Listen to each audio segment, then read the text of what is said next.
ความเป็นมาอย่างไรนะเจ้ากับคลื่น 104.5 เมกะเฮิรตซ์คลื่นเพื่อการศึกษาพระพุทธศาสนาและวัฒนธรรมแต่รายการนี้เป็นรายการของทนายก้อยนะเจ้าเป็นทนายความมาตั้งแต่หลายสิบปีแล้วนะเจ้าเรียนรู้กฎหมายมาเพื่อนำมาใช้ในชีวิตประจำวันสาเหตุที่เรียนรู้กฎหมายครั้งแรกนะเจ้าเอาเรื่องเล่าของทนายก้อยดีกว่าเนาะอย่าเพิ่งเข้าในเรื่องสาระเลยครั้งแรกที่เรียนกฎหมายคณะนิติศาสตร์นะเจ้ามรามมหาวิทยาลัยรามคำแหงนะเจ้าตอนที่เดินเข้าไปสมัครอุ๊ยดีจังเลยคณะนี้มีแต่กฎหมายล้วนๆเลยเอาละจะเรียนอันเนี้ยกฎหมายล้วนๆนี่กฎหมายอย่างพ่องนะเจ้ากฎหมายธุรกิจนะเจ้ากฎหมายแพ่งพาณิชย์4 มุมเมืองนะเจ้าตั้งแต่เริ่มเกิดจนถึงสิ้นสุดเมื่อตายนะเจ้าแล้วก็กฎหมายอาญานะเจ้ากฎหมายอาญานี่ก็เปิ้นบอกว่าจะเป็นจารีตประเพณีท้องถิ่นนะ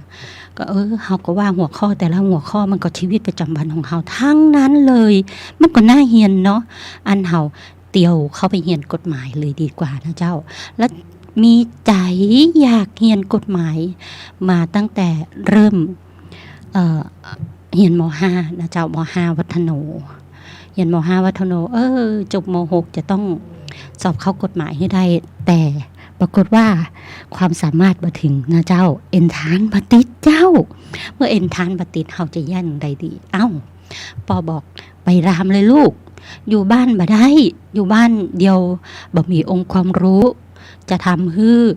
ำการงานบ่ตันเปิ้นนะเจ้าในความหมายของผู้สูงอายุเปิ้นมีความหมายแบบนั้นนะเจ้าเฮาก็เตียวไปค่ะลูกพ่อขุนนะเจ้าไปถึงหมู่ปีๆทั้งหลายเปิ้นก็ต้อนรับดีมากเลยศิษย์เก่าวัฒโนศิษย์เก่าของโรงเรียนในจังหวัดเชียงใหม่นะเจ้าเพิ่นก็จัดต้อนรับน้องๆกัน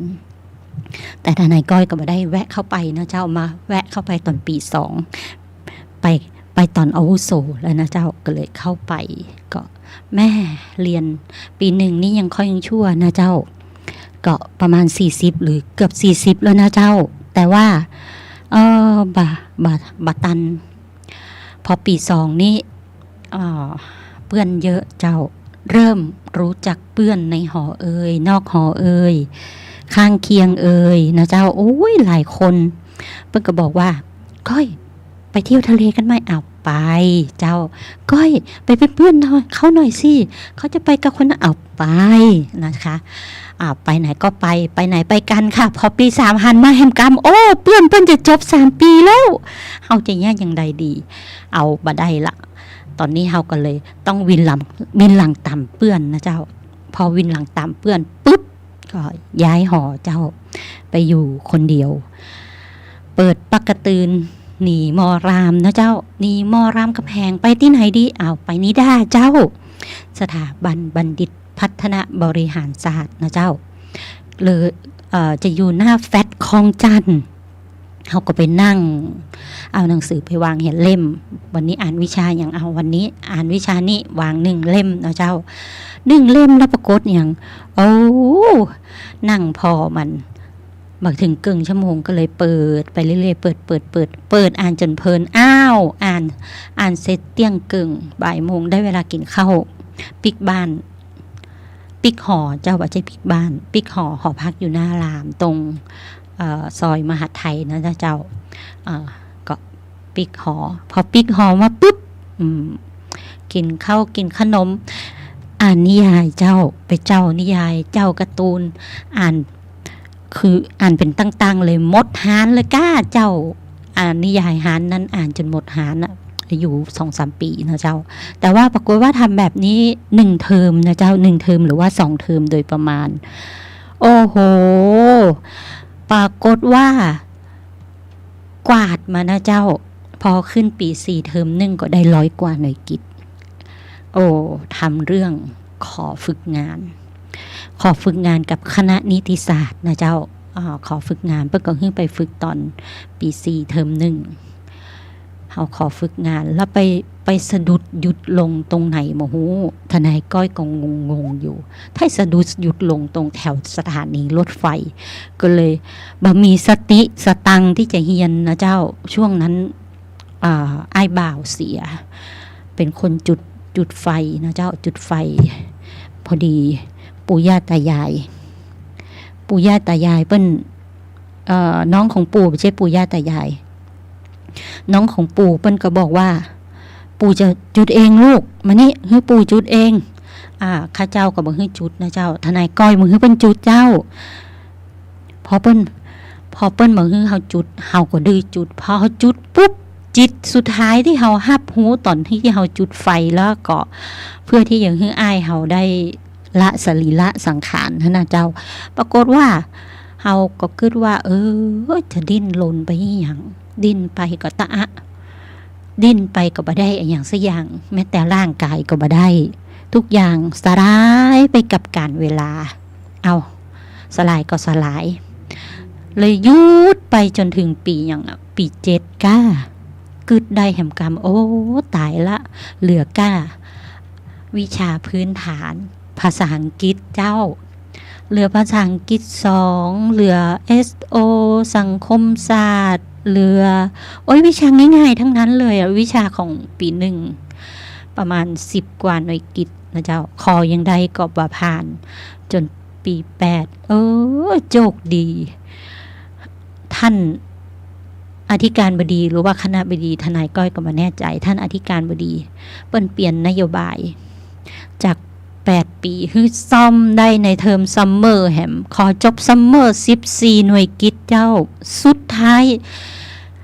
กลับมาบ้านรอผลสอบนะเจ้าผู้สูงอายุที่บ้านก็บอกว่า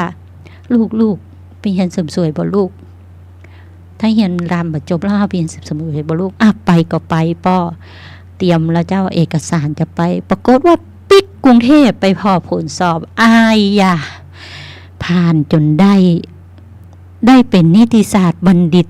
8ปีกับแหม1ซัมเมอร์ก็ปี2537ก็จบนะเจ้าพอจบแล้วยังใดจบก็เลยหางานนะเจ้าการแรกก็ว่าไปลงอบรมทนายยังมาลงเตื้อไปหางานทำเผอิญเปิ้นฮับละอ่อนเฮาก็เอาเข้าไปตอนนั้นเป็นไอ้หยังเป็นพาร์ทไทม์ละอ่อนพาร์ทไทม์นะเจ้าฮับละอ่อนพาร์ทไทม์ปรากฏว่าได้ก็ทำงานกับเปิ้นเมื่อกี้เดือนนะเจ้าเสร็จแล้วก็ไปอบรมทนายพออบรมทนายปุ๊บอบรมทฤษฎีที่หอประชุมครุสภานะเจ้าเรียนตั้งแต่ 8:30 น.ทฤษฎีเปิ้นเรียนตั้งแต่ 8:30 น.เลิก 4:30 น.เหมือนนักเรียนไปเข้านั่งเรียนเลยนะเจ้านั่งเรียนเปิ้นบ่เช็คเวลาแต่ทนายก็นั่งอยู่หลังห้องนะเจ้าสมาชิกท่านไหนมาสายก็จะแวะเวียนมาถามวันนี้อาจารย์สอนยังพ้องบางคนมานะเจ้าก็มาเก็บข้อมูลที่ทนายก้อยนะเจ้าพอมาเก็บข้อมูลได้แล้วก็ถึงเวลาใกล้สอบแล้วก็เตรียมตรวจสอบกันนะเจ้ามีการดึงแขนกันไปนี่อาจารย์ท่านเนี้ยดีนะตกลงดึงแขนกันไปเป็นลูกศิษย์อาจารย์วัดทุ่งนะเจ้าอาจารย์วัดทุ่งเปิ้นก็ฮับนะเจ้าฮับแล้วทีนี้เปิ้นก็สอบประวัติทนายก้อยก็มีการจนเปิ้นโคจนถึงประเดียวนะเจ้าบอกว่าบ้านเป็นร้านขายส่งจริงๆแล้วคำว่าขายส่งของทนายก้อยก็คือเตียวเอาของไปส่งเปิ้นก็เลยโคดกันกับคำภาษาไทยที่เหมือนพ้องเสียงนี้นะเจ้าต้องขอสุมาอภัยตรงนั้นตัวเจ้าถ้าในเรื่องของสาระกฎหมายเรามาเข้าเรื่องสาระกฎหมายดีกว่าเนาะเราจบทนายความละตอนฝึกนี่นะเจ้าเล่าตอนฝึกก่อนเนาะตอนฝึกนี่นะเจ้ามานะฝึกที่วัดทุ่งพักอยู่ตรงอย่างก็บางกะปิโอ้ยมาถึงเดือนสู้บ่ไหวเจ้าฝึกอยู่วัดทุ่งที่ไหนวัดทุ่งก็สุขุมวิท101/1นะเจ้าสุขุมวิท101/1ระยะใดดีนั่งจากบางกะปิ ไปลงพระโขนงนั่งจากพระโขนงไปลงสุขุมวิท101/1หรือบางทีก็นั่งจากบางกะปิไปลงตังอย่างก็สวนหลวงร9แล้วก็นั่งมอไซค์จากปากซอยด้านท้ายซอยวัดทุ่งนั้นไปที่สำนักงานมันทะลุหากันได้นะเจ้าปรากฏว่าบ่ไหวตอนหลังก็เลยไปเจ้าอพาร์ตเมนต์อยู่ปากซอยเจ้ามาไปเปิดประตูแต่สำนักงานแต่แจ้งเลยนะเจ้าไปถึงสำนักงานคนแรกเลยเปิดประตูเซ็ตกวาดพื้นถูโต๊ะ7โต๊ะ7ตัง7กระจกนะเจ้าเปิดเครื่องกรองน้ำไว้คือสำนักงานโอ้สปะธรรมนะเจ้าแต่อาจารย์พอถึง8 โมงครึ่งนั่นนะเจ้าอาจารย์ไปเจอฮือเข้าห้องหัดเขียนโดยรุ่นพี่ที่เป็นรุ่นก่อนเฮานะเจ้า1 ปี 2 ปีแล้วแต่ว่าจะเปลี่ยนวนเวียนคือเฮานั่งหัดเขียนก็วันเขียนไปเรื่อยๆเขียนจนกว่าจะได้พอเข้าห้องสอบจะได้มาตกสะเกิดแล้วจะได้มือที่เขียนมันจะลื่นไหลเขียนได้ง่ายนะเจ้าแล้วจะมีสมาธิในการเขียนมาว่าใจเกินอย่างขึ้นมือเฮาไปแล้วนี่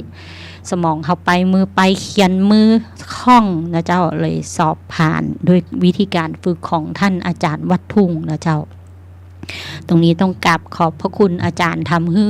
ได้แนวทางในการเขียนแนวทางในการทำงานวิชาชีพนะเจ้าแล้วปัจจุบันท่านก็ยังอยู่ท่านเรียนเก่งนะเจ้าท่านจบราม3 ปีจบเนปีเดียวนะเจ้าแล้วก็ฝึกลูกศิษย์ลูกหาแต่ละรุ่นผ่านกันไปนะเจ้าส่วนทนายก้อยก็พอได้ตัวทนายปุ๊บมาได้เข้าไปทำงานกับอาจารย์แต่ว่าวิ่งบนใหม่นะเจ้าวิ่งบนไปเฮียนเนก็เฮียนไปเรื่อยๆนะเจ้าได้พ่องมาได้พ่องตามการเวลาเสร็จแล้วก็กลับมาเฮียนทนายไม่ใช่เฮียนทนายกลับมาทำงานอาชีพทนายนะเจ้าตั้งหลักประกอบวิชาชีพทนายในเชียงใหม่นะเจ้าโดยลงเข้าไปในวงบนของทนายความอาสานะเจ้าทนายความอาสาในส่วนงานของสภาทนายนะเจ้าเดิมเข้าไปครั้งแรกประธานสภาทนายความคนเก่านะเจ้าท่านอาจารย์ปิ่นนครศรีจันทร์นะเจ้าแล้วก็ท่านถัดมานะเจ้าประธานถัดมาก็คุณพรศักดิ์สังวานนะเจ้าถัดมาก็จะเป็นคุณพรสวรรค์สังวานนะเจ้าก็วังวนของอาชีพกฎหมายที่ทนายก้อยได้เข้ามาทำงานนะเจ้าก็จะเป็นส่วนงานของทนายอาสาประจำศาลนะเจ้าศาลจังหวัดศาลแขวงนะเจ้าแล้วก็ศาลคดีเด็กและเยาวชนนะเจ้าศาลคดีเด็กและเยาวชนนี้จะเป็นที่ปรึกษากฎหมายนะเจ้าแต่ก่อนนี้ในส่วนงานของที่ปรึกษากฎหมายนี้จะทนายอาสาสามารถเข้าไปนั่งให้คำปรึกษาได้เลยแต่ปัจจุบันนี้บ่ใจนะเจ้าจะเป็น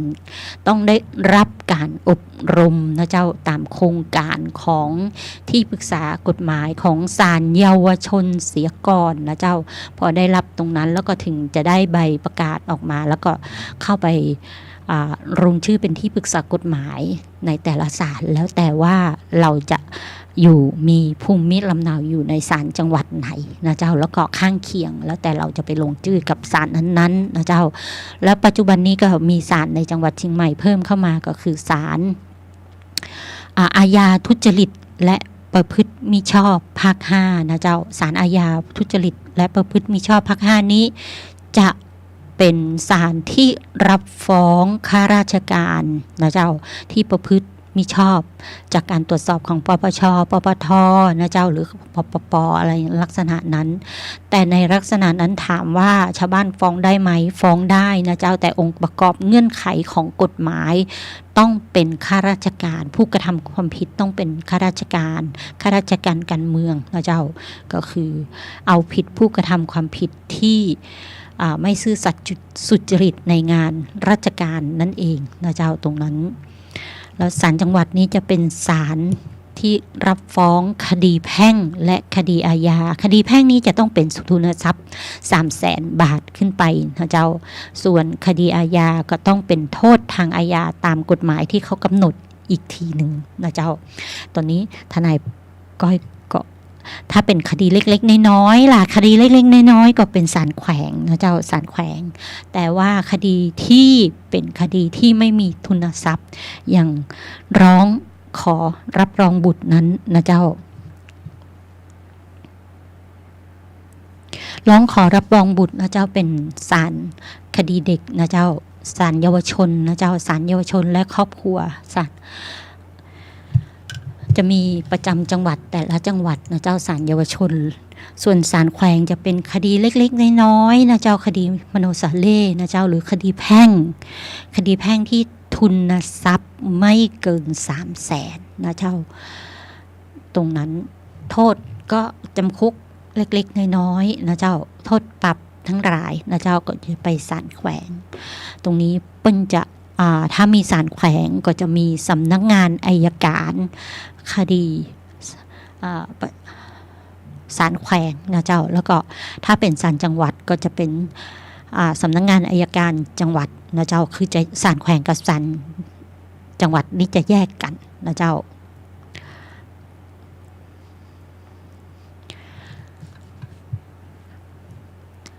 ส่วนมากนะเจ้าส่วนมากทุกคนจะเข้าใจว่าเวลาไปศาลนี่คือศาล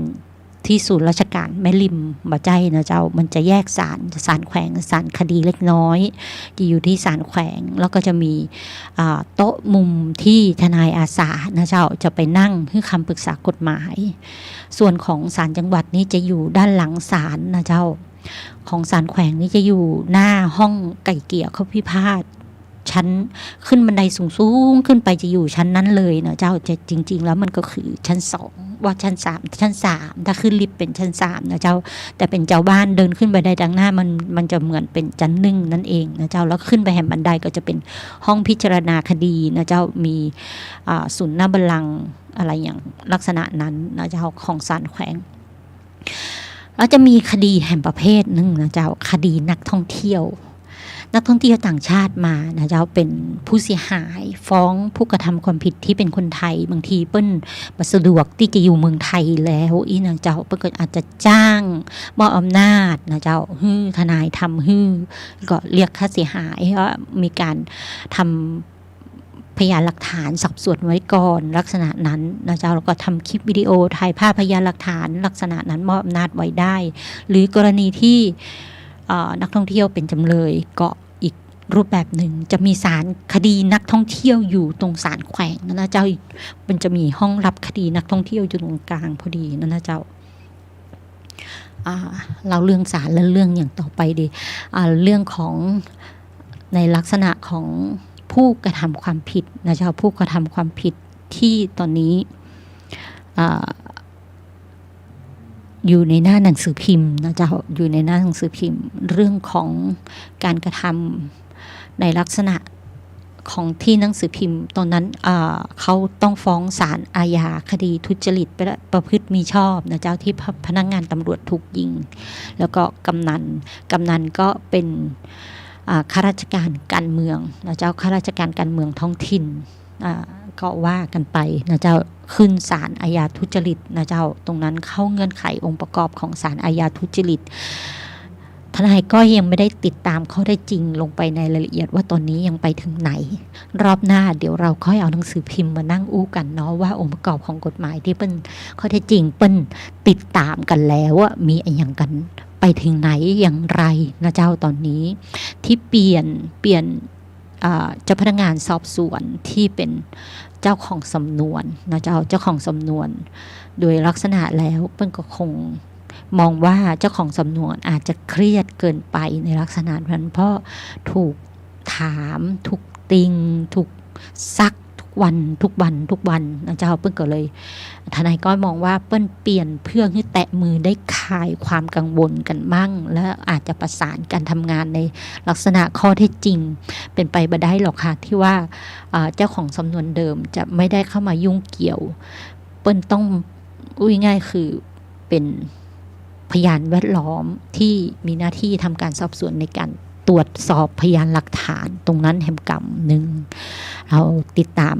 ดูกันไปนะเจ้าบ่ใช่ติดตามโดยเอาสภาวะอารมณ์ เข้าไปร่วมนะเจ้าต้องติดตามข้อได้จริงนั้นโดยวางจิตให้อยู่ในอุเบกขาธรรมคือใดนะเจ้า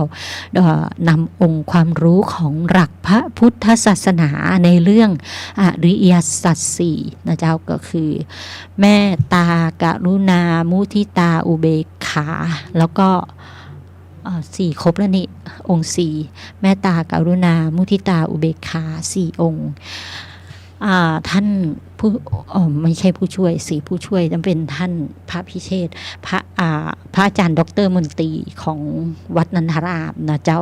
เปิ้นเห็นทนายชอบใช้องค์เมตตากับกรุณากับคนรอบตัวแล้วท่านก็มาติ่งทนายก้อยบอกว่าทนายก้อย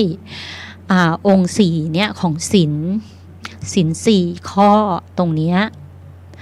ขอให้ทนายก้อยศึกษาดูให้ดีๆอันไหนที่จะได้บุญใหญ่หลวงที่สุดทนายก้อยก็โอเคขออนุญาตนะคะเดี๋ยวรับสายแป๊บ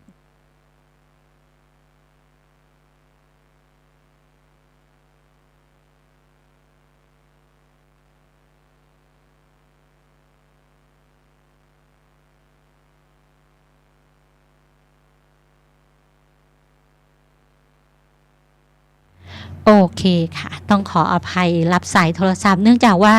สั่งของไฟสปอตไลท์โซลาร์เซลล์นะเจ้าเห็นคุณอะไรนะคุณที่เป็นแม่ค้าดังๆหน่อยที่สภาวะอารมณ์แรงหน่อยเขาไลฟ์สดขายทาง TikTok ทนายก้อยก็ลองสั่งมาใช้สักชิ้นหนึ่งแล้วปรากฏว่าเขามาส่งเมื่อวานทนายก้อยก็ติดอยู่ในธนาคารทำเรื่องทำสัญญากับธนาคารแล้ววันนี้เขามาส่งทนายก้อยก็มาจัดรายการก็เลยต้องขออภัยตรงนั้นตัวนะเจ้าเพื่อที่ว่า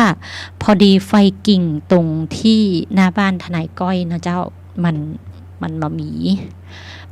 เพราะว่าเดิมมันเป็นโซลาร์เซลล์เหมือนกันนะเสาสูงเขาถอดออกไปแล้วเนื่องจากว่ามันเสียเขาก็เลยถอดเสาเหล็กออกไปให้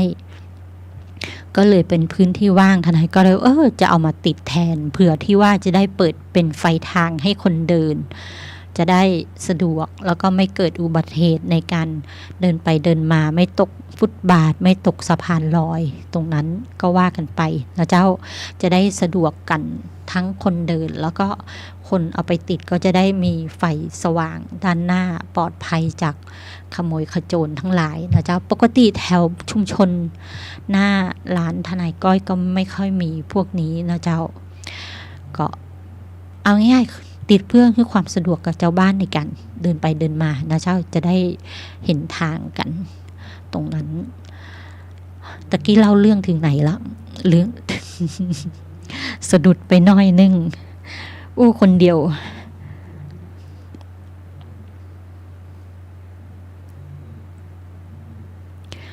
หลายวันก่อนทนายก้อย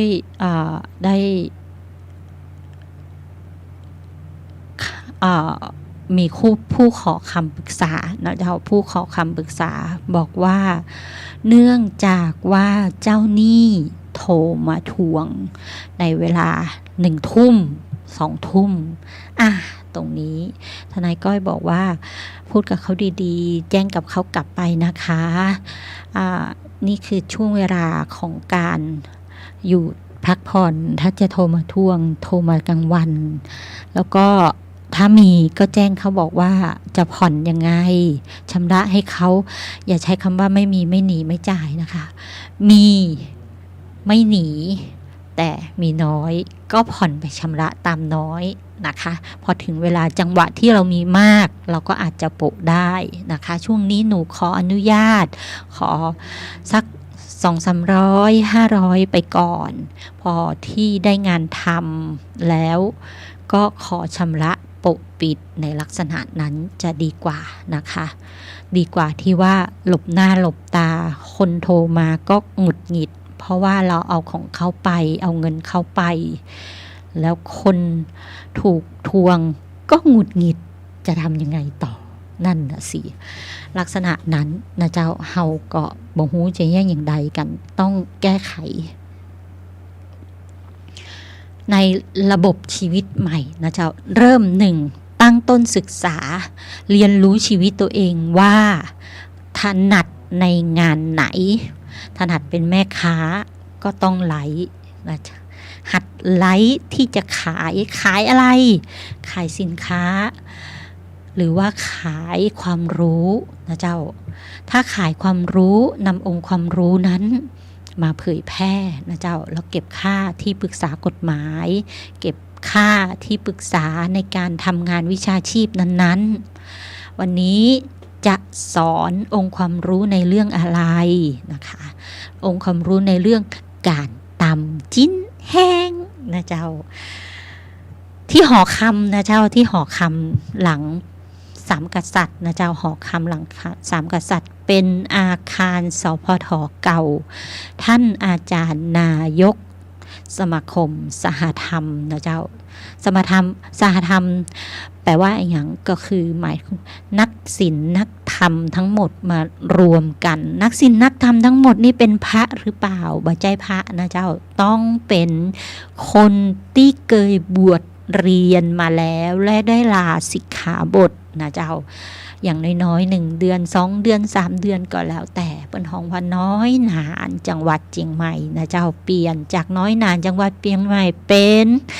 สหธรรมิกนะเจ้าเดิมนะเจ้านายกสหธรรมคนแรกก็คือท่านอาจารย์ถาวรเสาศรีจันทร์ทนายก้อยเรียกอาจารย์ว่าท่านอาจารย์อย่างเดียวได้อย่างไรใช่เรียกอย่างเดียวไม่ได้ต้องเรียกในฐานะ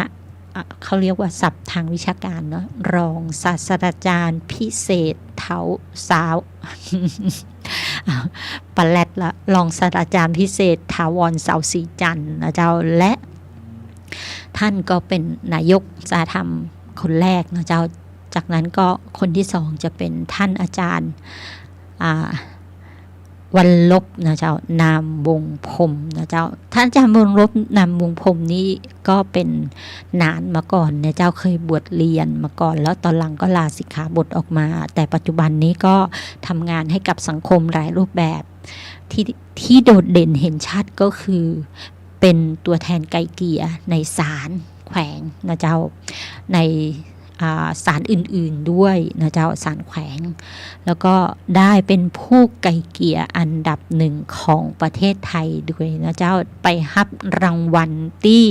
กรุงเทพกลับมาแล้วนะเจ้ารางวัลอันดับ1เลยนะเจ้าแล้วของศาลยุติธรรมนะเจ้าตรงนี้ก็ต้องขอแสดงความยินดีด้วยแล้วก็เปิดคอร์สนะเจ้าเปิดคอร์สอบรมนะเจ้ามัคคทายกหรือคอร์สอบรมน้อยหนานะเจ้าคอร์สอบรมมัคคทายกนี้เจตนาวัตถุประสงค์คือใครก็ได้เข้ามาเรียนองค์ความรู้นะเจ้าองค์ความรู้เกี่ยวกับการเป็นมัคคทายกนะเจ้าเพื่อที่จะได้บางทีอาจเข้าไปเป็นผู้ช่วยของมัคคทายกในวัดหรืออาจจะเป็นมัคคทายกในวัดแตะมือต่อมัคคทายกคนเดิมนะเจ้าหรืออาจจะเป็นมัคคทายกคนเดิมแล้วแต่มาเพิ่มองค์ความรู้ในด้านทางการคือสืบสารประเพณีร้อยเรียงกันต่อกันร้อยแตะมือร้อยกันไปนะเจ้าตรงนั้นเพื่อที่จะได้ปฏิบัติให้เป็นในแนวทางเดียวกันนะเจ้าแต่ว่าในการปฏิบัติมัคคทายกในวัดแล้ววัดทุกวัดจะมีเจ้าอาวาสนะเจ้าอาวาสจะเป็นอธิบดีสงฆ์ของวัดทุกวัดนะเจ้าเพราะฉะนั้นเจ้าอาวาสจะเป็นผู้ปกครองวัด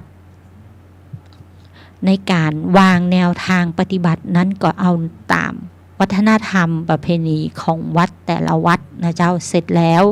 จากที่มารวมกันปฏิบัติแนวเดียวกันถ้าท่านเจ้าอาวาสบอกว่าได้ก็ต้องปฏิบัติตามเจ้าอาวาสแต่ท่านเจ้าอาวาสบอกว่ายังไม่ได้นะต้องสืบสารจากท่านเจ้าอาวาสองค์เดิมมาก่อนเจ้าอาวาสองค์เดิมให้สืบสารแนวปฏิบัติมาทางนี้เหมือนที่ของวัดนันทารามท่านเจ้าอาวาสได้รับคำสั่งเสียก่อนตายนะคะท่านได้ รับการสอนจากท่านพระครูสิริรัตนสุนทรเจ้าอาวาสองค์กรนี้บอกว่าให้สืบสานประเพณีในรูปแบบนี้ทำแบบนี้ท่านพระครูวรธรรมปราโมทย์นะเจ้าก็ได้สืบสานมาถ้ามีการเปลี่ยนแปลงอย่างไปนิดนึงท่านก็บอกว่ายังไม่ได้เพราะว่าเป็นคำสั่งของท่านเจ้าอาวาสองค์เดิมมาและเป็นประเพณีที่ถือปฏิบัติกันมาของวัดนั้นตรงนี้ก็เหมือนกับวัฒนธรรมล้านนาในรูปแบบในการปฏิบัติธรรมของพุทธศาสนาในวัดนั้นนะเจ้าตรงนี้ก็ต้องทำความเข้าใจกันระหว่างน้อยนานที่รับการอบรมนะเจ้าทนายก้อยได้ยินแนวความคิดของท่านอาจารย์วันรบนามวงพรมท่านบอกว่าสาเหตุที่จัดอบรมน้อยนานนี่ก็คือเวลามีพิธีกรรมทางศาสนาเวลามีกิจกรรมอย่างเทศบาลองค์การบริหารส่วนจังหวัดหรืออบต.อบท.ท้องถิ่นทั้งหลายบางทีน้อยนานบอกว่างนะเจ้าพอน้อยนานบอกว่างได้คนที่มีองค์ความรู้ในการอบรมมัคคุเทศมัคคทายกนี้จะอบรมมัคคทานายกนี้เสร็จแล้วก็สามารถปฏิบัติและรู้แนวทางในการจัดงานและเป็นผู้นำทางศาสนาพุทธแห่งรูปแบบหนึ่งได้นะเจ้าตรงนี้ทนายก้อยก็เห็นตัวนะเจ้าเพราะทนายก้อยก็เองก็อบรมรุ่นที่1นะเจ้าอบรมมัคคุเทศมัคคทายกอบรมน้อยองค์ความรู้เรื่องการจัดงานเนี่ยนะเจ้ากับสมาคมสหธรรมที่หอคำรังพ่อคุณแมงลายนั่นนะเจ้าในรุ่นแรกรุ่นที่2รุ่นที่3นี้ทนายก้อยไปช่วยงานเฉยๆนะเจ้ารุ่น1รุ่น2นี่ยังได้เอาขนมไปหอมนะเจ้ารุ่น3นี่ไม่ได้หอมนะเจ้ารุ่น3ที่แล้วนี่ก็คือทางสมาคมได้ฝากปัจจัยนะเจ้าซื้อขนมอันละ5 บาท100 อันทนายก้อยก็เอาไปหอม110 อันนะเจ้าตรงนั้นก็เป็นอานิสงส์แห่งบุญที่ได้เป็นห้องว่าบุญนำพาให้ได้หูและมีองค์ความรู้ในการปฏิบัติหลักการของน้อยนานป้าน้อยป้านานนะเจ้าก็คือจะมีการขึ้นเต้าตั้ง4นะเจ้าการนำสวดมนต์นะเจ้านำมีการเปิ้นห้องว่าเวิร์กช็อปนะทนายก้อยห้องว่าเวิร์กช็อปจริงๆแล้วคือเปิ้นมีการอบรมทฤษฎีตอนเจ้านะเจ้าค่อยๆมาน้อยว่าก็จะแบ่งกลุ่มกันปฏิบัติแล้วก็จะมีวิทยากรประจำกลุ่มวิทยากรมีท่านอาจารย์ด็อกเตอร์วิโรจน์อินทนนท์นะเจ้าตำราปฏิทินล้านนาของมช.เฮานี่นะเจ้าทนายก้อยจังเปิดเข้าไปในเว็บไซต์เปิดพอแล้วก็จะมีหนังสือนะเจ้าหนังสือวิธีการปฏิบัติของป้าน้อยป้านานนี่เจ้ามัคคทายกนี้ทนายก้อยชอบอู้ปิ้นปลาแรดเนื่องจากสาเหตุที่ว่ามัคคทายกนี้นะเจ้ามันเป็นคำพ้องเสียงกับมัคคุเทศเนาะมัคคทายกกับมัคคุเทศต้นเดือนนี้ก็ไปอบรมมัคคุเทศมานะเจ้าบ่ใช่มัคคุเทศเป็นห้องว่าอย่างก็อสทกอาสาสมัครการท่องเที่ยวคล้ายๆมัคคุเทศแต่บ่ใช่มัคคุเทศนะเจ้าทนายก้อยมามีใบอนุญาตเป็นมัคคุเทศเป็นแค่คนแนะนำองค์ความรู้ในพื้นที่ชุมชนนะเจ้าพื้นที่ชุมชนของทนายก้อยจะเป็นตำบลไหยานะเจ้าตำบลไหยาจะมีวัดที่มีองค์ความรู้เรื่องวัดบ้านโรงเรียนก็จะมีวัดศรีสุพรรณนะเจ้าวัดบ้านโรงเรียน3อย่างท่านเจ้าอาวาสเคยเป็นผู้อำนวยการโรงเรียนบาลีสาธิตของมจร.ในวัดสวนดอกมาก่อนนะเจ้าแล้วก็ท่านก็มีองค์ความรู้เหล่านี้ท่านก็จัดวัดศรีสุพรรณเป็นวัดบ้านโรงเรียนก็จะมีโรงเรียนวัดศรีสุพรรณนะเจ้าตอนนี้ท่านก็กำลังระดมนะเจ้าระดมหลายๆอย่างแต่ว่ามีกิจกรรมที่ยังมาเสร็จเตื้อตอนนี้คือวันที่19ถึงวันที่28งานพิฆเนศวรนะเจ้าพิฆเนศงานพระพิฆเนศจตุรถีนะเจ้างานพระพิฆ เนศจตุรถีคือครบรอบเกิดของพิฆเนศนั่นเองหมว่าทนายก้อยเข้าใจถูกต้องหรือเปล่านะเจ้าเมื่อวันที่19ที่ผ่านมาเปิ้นมีเปิดพิธีนะเจ้าแล้วก็จะมีหมอดูคนดังเพื่อก็จะมาเอาทัวร์มาลงนะเจ้าในลักษณะนั้นถ้าใครจะได้ทำบุญนะเจ้าเรียนเชิญทำบุญกับวัดศรีสุพรรณตอนนี้เพิ่งกำลังบูรณะพระธาตุนะเจ้าบูรณะพระธาตุวัดศรีสุพรรณก็เร่งสร้างกองบุญกันนะเจ้าเป็นจังหวะที่จะได้ทำบุญครั้งยิ่งใหญ่นะเจ้าตรงนี้ถ้าได้บูรณะครั้งหนึ่งในชีวิตพระธาตุเจดีย์นี้เป็นอานิสงส์ที่แรงมากนะเจ้าทนายก้อยก็เรียนเชิญทุกท่านนะเจ้าร่วมทำบุญกับวัดศรีสุพรรณแต่ทนายก้อยบ่ได้มีผลประโยชน์บ่ได้เป็นกรรมการวัดศรีสุพรรณนะเจ้าแต่ว่าอยากให้ทุกคนได้รับบุญอานิสงส์แห่งบุญนี้ด้วยกันนะเจ้าก็เรียนเชิญไปทำบุญการบูรณะพระธาตุเจดีย์กับวัดศรีสุพรรณนะเจ้าก็กำลังเร่งหาทุนกันใหญ่เลยนะเจ้าทั้งผ้าป่านะเจ้าทั้งผ้าป่าแล้วก็ทั้งงานหลายๆอย่างนะเจ้างานหัตถศิลป์ล้านนานะเจ้าในวัดศรีสุพรรณมันก็จะมีการสอนการต้องควงเงินนะเจ้าสอนการขึ้นดุลลายนะเจ้าตรงนั้นถ้าอยากรู้พิมพ์ Google นะเจ้าวัดศรีสุพรรณเข้าไปเลยเพราะครูล้านนามีเยอะมากแล้วแต่เราจะเลือกเรียนกันนะเจ้าถ้าไหนๆก็ไปวัดศรีสุพรรณก็แวะวนแอลไปวัดหมื่นสารนะเจ้าวัดปีวัดน้องแถวนั้นเลี้ยวขวาเข้าวัดศรีสุพรรณพอออกจากวัดศรีสุพรรณปุ้งตรงมาตรงงัวนะเจ้าเลี้ยวซ้ายเข้าหมื่นสารนะเจ้าหมื่นสารก็จะมีเปิ้นฮ้องไว้อย่างวิหารเล็กๆนะเจ้าวิหารเล็กๆหน้ากุฏิท่านเจ้าอาวาสนะเจ้าเป็นเรื่องเล่าของวัฒนธรรมของพระภิกษุสงฆ์ล้านนาเขาครูบาศรีวิชัยนะเจ้าหรือว่าเรื่องเล่าหลายๆอย่างอยู่บนวิหารหน้าครูบาศรีวิชัยที่ในวัดนั้นนะเจ้าเปิ้นมีการสร้างครูบาศรีวิชัยและพระพิฆเนศในวัดหมื่นสารก็มีนะเจ้างานที่จะใกล้เข้ามาแห่งบางกี่วันนี้ก็คืองานกวยสลากนะเจ้าตาลหากวยสลากนี้เป็นประเพณีที่หมู่เฮาคนล้านนาจะทำกันเป็นประจำนะเจ้าตาลหาครูบาอาจารย์ล้านนาเฮาไม่ใช่ครูบาอาจารย์ตัวก็ได้นะเจ้าตาลหาคนที่เสียไปแล้วคนตายตาลหาคนตาย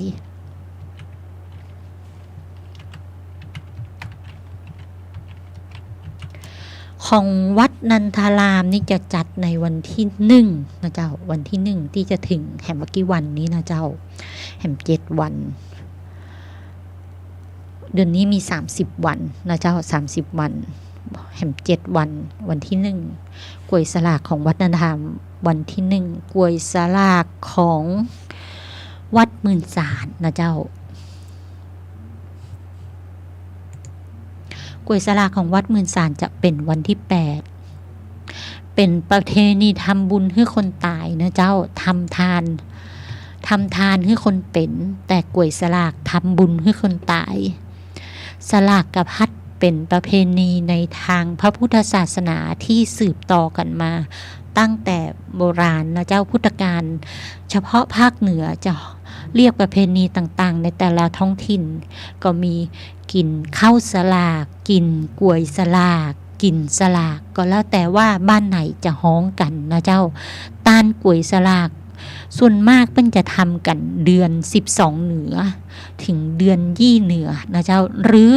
เดือนกันยาถึงเดือนตุลาของทุกปีเป็นช่วงที่เจ้าบ้านหยุดพักจากทำนานะเจ้าพระสงฆ์จำพรรษาอยู่ในวัดเพราะอยู่ช่วงเข้าพรรษาก็ผลหมากรากไม้นะเจ้ามันมีนักกำลังติดต้นสุกงอมบ่โอนะเจ้าบะป้าวนะเจ้ากล้วยนะเจ้าเพิ่นก็จะเอามาใส่คนโบราณจะเป็นกล้วยนะเจ้าซากล้วยที่เป็นทำจากไม้ไผ่และสารแล้วก็จะเอาตองห่อตั้งในนะเจ้าแล้วก็จะของใส่ ก็จะมีหมดนะเจ้าบะเป้ากล้วยอ้อยส้มฟักทองนะเจ้าบะแตงพริกแห้ง7 ปีมานี้ทนายก้อยจัดทุกปีนะเจ้าเป็นคนจัดคือผู้สูงอายุโดยที่ท่านนั่งอยู่เฉยๆปี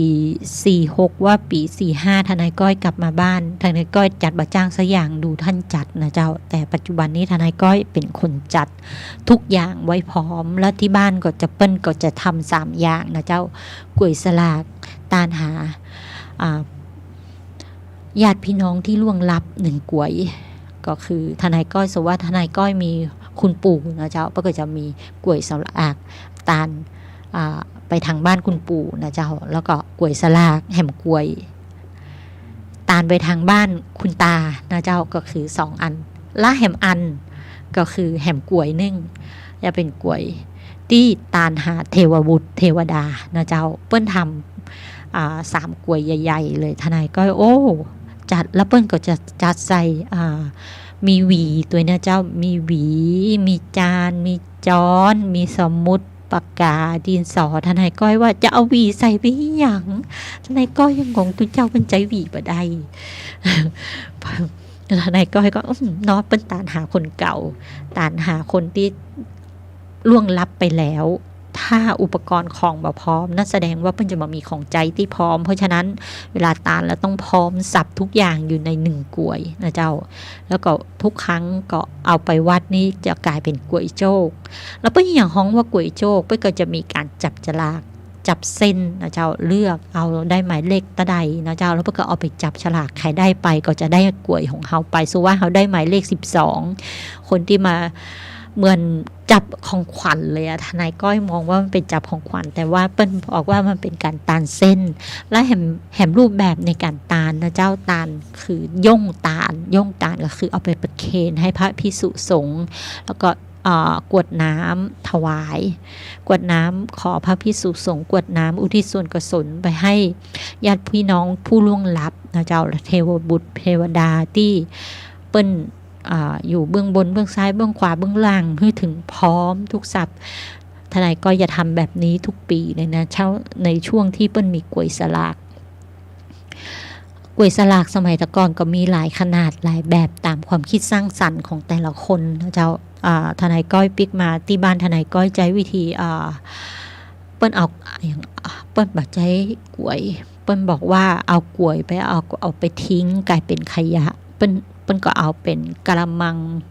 สแตนเลสหรือกะละมังเนียมเพราะวัดได้เอาไปใช้กะละมังใหญ่ๆหรือกะละมังพลาสติกในลักษณะนั้นเพราะเวลางานวัดมีงานใหญ่ๆก็ได้ใช้และอยู่ได้ทนนานในลักษณะนั้นนะเจ้าแต่ในสมัยโบราณเมื่อก่อนแล้วแต่เพิ่นจะทำกันกล้วยน้อยกล้วยใหญ่กล้วยพิเศษกล้วยย้อมหรือสลากย้อมก็แล้วแต่นะเจ้าก็เปิ้นก็มีความเชื่อความศรัทธาว่าจะทำให้ครอบครัวมีความสุขนะเจ้าในกลุ่มคนไทยภาคเหนือของเฮาเป็นวัฒนธรรมล้านนาของเฮานะจะต้องมีพร้อมทุกสิ่งผู้หญิงก็จะมีของพร้อมพวกหวีพวกตะกร้าพวกกระจกนะเจ้าแป้งน้ำหอมแชมพูสบู่น้ำหอมมีแชมพูสบู่ยาสีฟันแป้งสีฟันนะเจ้าบางคนก็เอาเป็นต้นคายาคาทำเป็นก้านยาวแขวนของต่างๆนะเจ้าทำเป็นบ้านขนาดย่อมหรือปราสาทแบบล้านนานำเข้าของใส่ในบ้านโดยกล้วยโจกจะใส่ปัจจัยมากกว่ากล้วยชนิดอื่นและเชื่อว่ามีกุศลมากแล้วเจ้าเข้าของเครื่องใช้ที่ใส่ในกล้วยส่วนมากก็จะวันที่ย่งตาลนี้นะเจ้าเพื่อก็จะใส่ข้าวนึ่งนะเจ้าใส่ข้าวนึ่งใส่กับข้าวนะเจ้าห่อนึ่งพ่องหมูปิ้งพ่องไก่ทอดต้องมีกับข้าวสุกด้วยนะเจ้าเวลาย่งตาลนี้นะเจ้าแคบหมูจิ้นแห้งไส้อั่วปลานึ่งหมูนึ่งน้ำพริกเกลือหอมแดงเมี่ยงบุรีหมากปูนยาสูบเตียนไขสมุดดินสอโอ้สปะของครบในกล้วยทั้งกุ๊กกล้วยเลยนะเจ้าบางคนก็แล้วแต่นะเจ้าบางคนก็บอกว่าโอ้ เอาปัจจัยนั่นน่ะมันต้องไปใส่อย่างนักไอของที่ใส่นักนั่นน่ะเอาเป็นปัจจัยใส่เข้าไปเลยง่ายคือเจ้าเปิ้นไปซื้อกันเอาเองคือหมูตี้ล่วงลับไปแล้วซื้อเอาไปซื้อคือกินเอาเอง บางคนบอกว่ามีกษัตริย์ต่างไปถึงคนที่ตายไปจะเอาไปซื้อที่ไหนเพราะจะมีร้านขายของที่ล่วงลับไปแล้วโอ้โหทนายก้อยก็งงอยู่เหมือนกันเนาะเจ้าตรงนั้นมันจะมีแต่ก็หาในการสิ้นไปแล้วจะมีคนตานฮื้อเมื่อมีคนตานฮื้อจะอดหรือเปล่าในลักษณะนั้นอดกินหรือเปล่าในลักษณะนั้นนะเจ้าก็ตามกันดูนะเจ้าแต่ตรงนี้เอาไว้ถ้าทนายก้อยสิ้นเมื่อใดทนายก้อยจะลงมาแวะเวียนเล่าเข้าความฝันของใครสักคนได้จะได้รู้นะเจ้าแต่ตอนนี้ก็คือใครที่ล่วงลับไปแล้วมาต้องมาบอกทนายก้อยนะเจ้าทนายก้อยยังไม่อยากอยู่งูเตื้อกลัวผีหลอกนะเจ้าแล้วในส่วนที่เปิ้ลมีการตันเส้นตันประเพณีเรียบร้อยนะเจ้าของวัดนันทารามนี่ท่านพระครูอดุลศิลกิจมักจะมาเป็นประธานในพิธีนะเจ้าท่านจะเล่าแล้วก็อู้ถึงวัฒนธรรมล้านนาเฮาให้ฟังเพราะท่านเป็นผู้นำทางศาสนาในเรื่องนี้หลายๆอย่างนะเจ้าที่เป็นพิธีการนะเจ้าทนายก้อยได้องค์ความรู้จากท่านหลายครั้งอยู่เหมือนกันทนายก้อยไปอบรมก็มาก็จริงคือความรู้งูปะนะเจ้า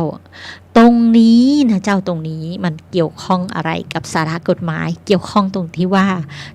วัฒนธรรมประเพณีนี้มันก็จะมีกฎหมายที่เกี่ยวกับวัฒนธรรมประเพณีนะเจ้ากระทรวงวัฒนธรรมมีไหมยังไม่มีนะเจ้ากระทรวงวัฒนธรรมแต่ว่ามีสำนักงานวัฒนธรรมจังหวัดเชียงใหม่นั่นคือการสืบสานประเพณีของคนเชียงใหม่นะเจ้ามันก็จะมีเกี่ยวกับพวกนี้นะเจ้าถ้าเมื่อใดมีสำนักงานวัฒนธรรมมันก็จะมีสาระหลายๆอย่างที่ไปพ้องนะเจ้าที่เขียนกฎหมายออกมาเดี๋ยวข้างหน้าทนายก้อยจะเอามาเล่าในเรื่องกฎหมายของวัฒนธรรมนะเจ้าแต่ว่าตอนนี้ทนายก้อยไม่ได้เตรียมมาอู้ไปเดี๋ยวจะผิดถูกนะเจ้าส่วนมากที่ใช้ปัจจุบันนี้ก็ที่จะไปกฎหมาย4 มุมเมืองนะเจ้ากฎหมายอาญานะเจ้า4 มุมเมืองนี่คือแพ่งอาญาแล้วก็วิธีพิจารณาความอาญาวิธีพิจารณาความแพ่งนะเจ้าและเพิ่มขึ้นมาตอนนี้ก็คือกฎหมายเกี่ยวกับ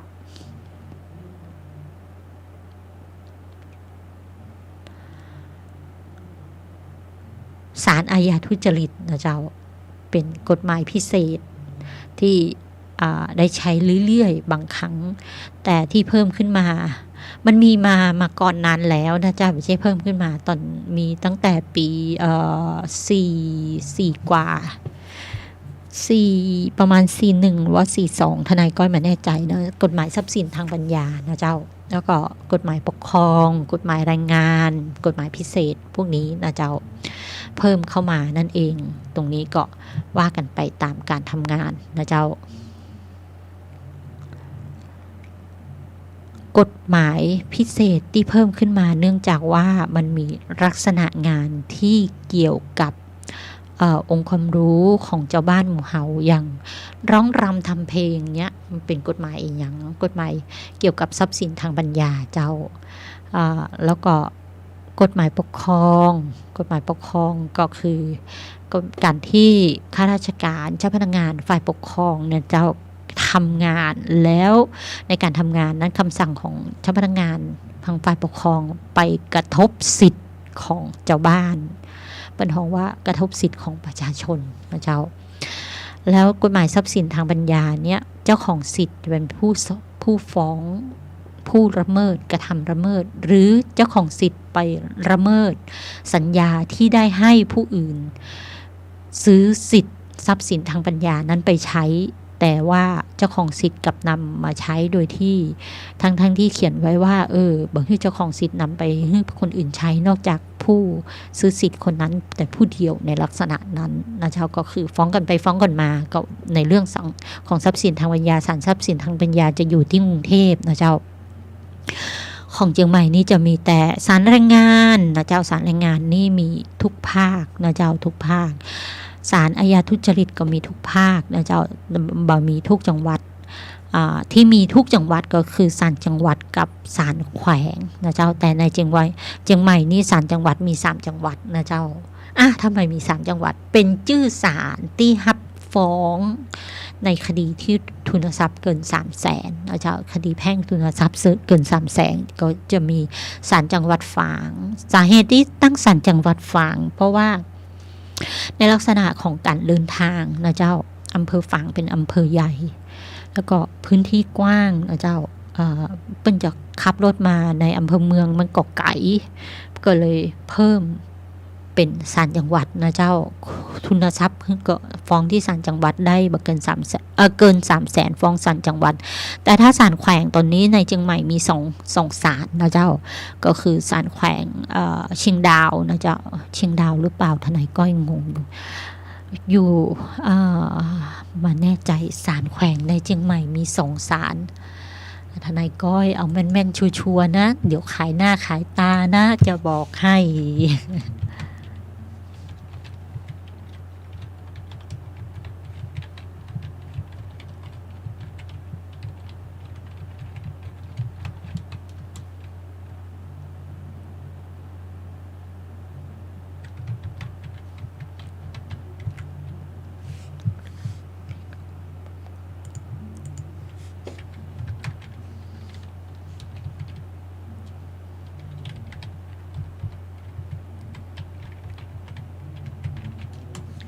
เจ้าศาลแขวงเชียงดาวเจ้าจำได้เลยจำแม่นละเจ้าแต่ว่ามาแน่ใจก็เลยต้องเปิดดูปัจจุบันนี้องค์ความรู้หลายๆอย่างเข้าไปในอาจารย์กูนะเจ้าทางอินเทอร์เน็ตแต่ท่านต้องเช็คนะเจ้าเอาหนังสือมาเปิดเช็คข้อมูลถูกต้องหรือเปล่านะเจ้าในการที่มีตรงนี้ก็คืออาจจะเป็นไกด์ไลน์นะเจ้าเป็นไกด์ไลน์แล้วก็มาเปิดเช็คตามเนาะถ้าบ้านเฮาก็ฮ้องว่าปกตื่นนะเจ้าแต่ภาษาทางการก็คือหนังสือนะเจ้าหนังสือระเบียบของศาลนะเจ้าระเบียบของทางราชการในหน่วยงานนั้นๆนะเจ้าศาลแขวงเชียงดาวจะอยู่ตรง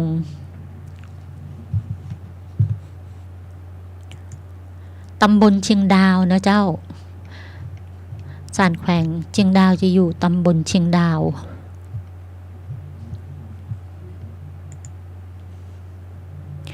เลขที่456หมู่12ตำบลเชียงดาวอำเภอเชียงดาวนะเจ้า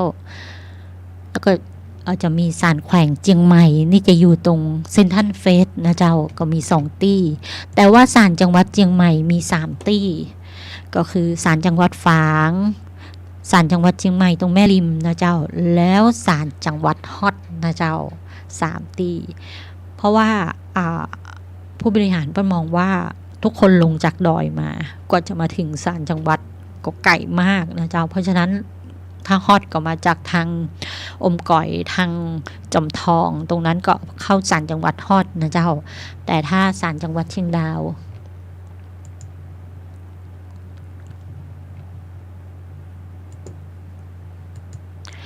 เหลือ4 นาทีครั้งหน้าก็มาเล่ากันดีกว่านะเจ้าว่าศาลจังหวัดเชียงดาวนี้ครอบคลุมพื้นที่เขตอำนาจนี้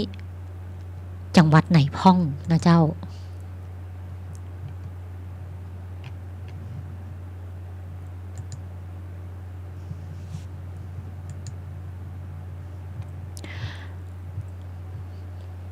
สุดท้ายนี้เหลือ3 นาทีแล้วค่ะ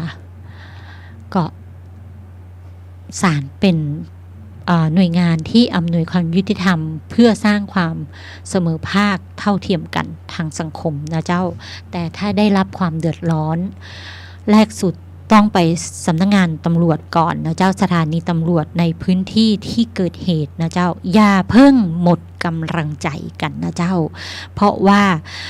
เพียงแค่20 กว่าคนเท่านั้นนะเจ้าที่กระทำตรงนั้นแต่ว่ามีตำรวจทั้งประเทศหลายพันท่านนะเจ้าเพราะฉะนั้นเราต้องเชื่อมั่นในการทำงานของท่านพนักงานตำรวจนะเจ้าก็ต้องกล่าวลากันแล้วนะเจ้านมัสการลาและสวัสดีเจ้า